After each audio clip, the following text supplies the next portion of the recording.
We're joined by Dr. Bleacher, NASA's Chief Exploration Scientist, who's joining us from Houston, Texas, to discuss the historic Artemis 2 mission. Dr. Bleacher, thank you so much for being with us, and congratulations to you and the entire team on a successful mission so far. Yeah, thanks for having me. Yes, this is an extremely exciting time. We're all enjoying it, but we're all very focused now on bringing our friends home here to end the mission. Before we dive into the science, I have to ask, how is the crew faring so far? How are they holding up physically and mentally? So they seem to be in very good spirits. They're very engaged with each other. They're very engaged with the ground control teams here on Earth. Seem to be in very good shape. We do have a decent amount of research that is focused on them and their health. But as of right now, we're not tracking any issues of concern. Well, glad to hear. The Artemis 2 crew just traveled further into space than any human being in history. What was the atmosphere like at NASA when you realized the crew had finally reached the furthest point from home? Yeah, it was, I like to say the two big E's. It was exciting and also emotional. I mean, it was a big deal for them. It was a big deal for us. And just seeing that the mission is flying so well to give them the opportunity to do that, it's a point of pride, I think, across the entire team. But you as a scientist, what's been the most exciting finding for you so far? Wow, that is really difficult to narrow down because there's just been so much that we've experienced through this mission already, and there's still more to come. But it's really hard to not note the flyby on the far side of the moon, the opportunity to see the eclipse, to see the Earth behind the moon from that perspective. I think, to me, what was the most exciting was just listening to the astronauts describing the detail that they could see looking out their window, detail that was not easy for us to see on the video feeds that we had at that time. Well, this might not be easy to answer as well, but looking at the mission as a whole, what would you say is the biggest achievement so far? Is there a specific new experience or a highlight that has surprised even the experts at NASA? Well, the science that we've been talking about has really gotten a lot of attention, but that's because the rest of the mission is going so well. And the main objectives of the mission were to test out the Orion spacecraft with crew on board so that we could ensure that our environmental control and life support systems are operating as they should with four humans inside. And everything is going well on that front. So the main objectives, we are checking all of the boxes as we go along, and they're enabling us to really focus on the science that's coming out of it. So to me, it's just the string of successes throughout the mission, the entire mission, that's really the high point of this for us.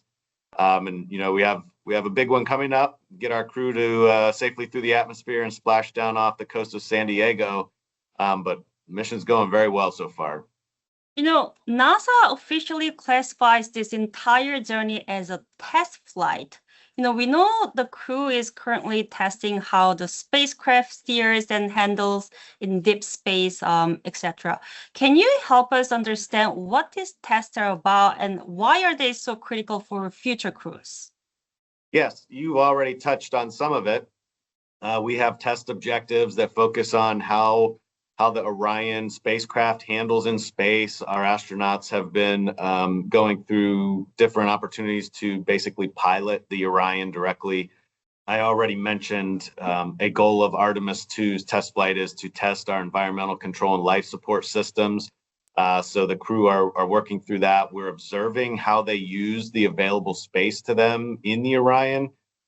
You can do simulations here on Earth, but you're in gravity. And so to see how they actually operate in that near weightless environment where they can move above and around each other throughout the time, we're learning as they do it. And it helps us understand how to build future systems, gives us the confidence that the Orion spacecraft is a good approach for us to continue our Artemis missions out to the moon, leading us to the opportunity to go land on the surface of the moon, which we plan to do in a future mission, focusing on the South Polar region. Is there anything that the astronauts has found so far that they need to fix or upgrade for the next flight? I don't know that we have significant fixes or changes that we've identified thus far. I think a lot of folks have focused questions on the toilet system. And so we're working through those as we go on this flight. We continue to be able to use the system, which is good, but we're learning about it as well. So probably that's one of the biggest lessons that we have, is just probably some thoughts on how to update and upgrade that system. The other one I would point out, we talked about the lunar science, the observations of the moon as we passed around the far side. That also was helping us test out what we call science operations here on Earth. So we had a series of different teams on Earth receiving that information from the astronauts, passing that information to different groups of scientists to think through how to respond to them. So it really was our first time to try and test that as well. So yeah, just a tremendous amount of knowledge being gained about spaceflight with the Orion spacecraft and how we do the job. We all remember the Apollo missions, but Artemis feels like a whole new chapter. For those watching at home who might wonder why we're headed back to the moon now, what is it that makes this mission so different from anything we've done in the past? Yeah, I like to think about that a good bit. And one thing I like to say is that it's not that we're returning to the moon necessarily. We're just taking the next step. Apollo taught us, and we learned that we could go to the moon and come home, and we did a few short stays. And then we had some new questions to ask ourselves about living off of the Earth, which we studied by conducting missions on the Space Shuttle and the International Space Station. So over 2 decades of continuous occupation of the International Space Station has helped us learn about living off the Earth. We continue to learn there right now. Just yesterday, the Orion crew had a call with the International Space Station. So that was a pretty neat experience, a space-to-space conversation. So we're learning about that. And that's all put us into the position we are in now. I do definitely agree with you that this is kind of a new activity for us. We are armed with the knowledge from Apollo, space station, shuttle to take this step to the moon. And Artemis is really, in my mind, a doorway for us into learning how to live away from the Earth, live at the moon, so that we can start to think about how humankind will explore the rest of the solar system going forward. So it really is kind of a big event for us, the beginning of the Artemis missions.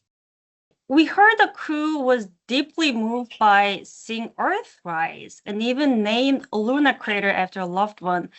Why do you think it's so important to have human beings with all their emotions and perspectives actually there in person rather than just sending high-tech cameras?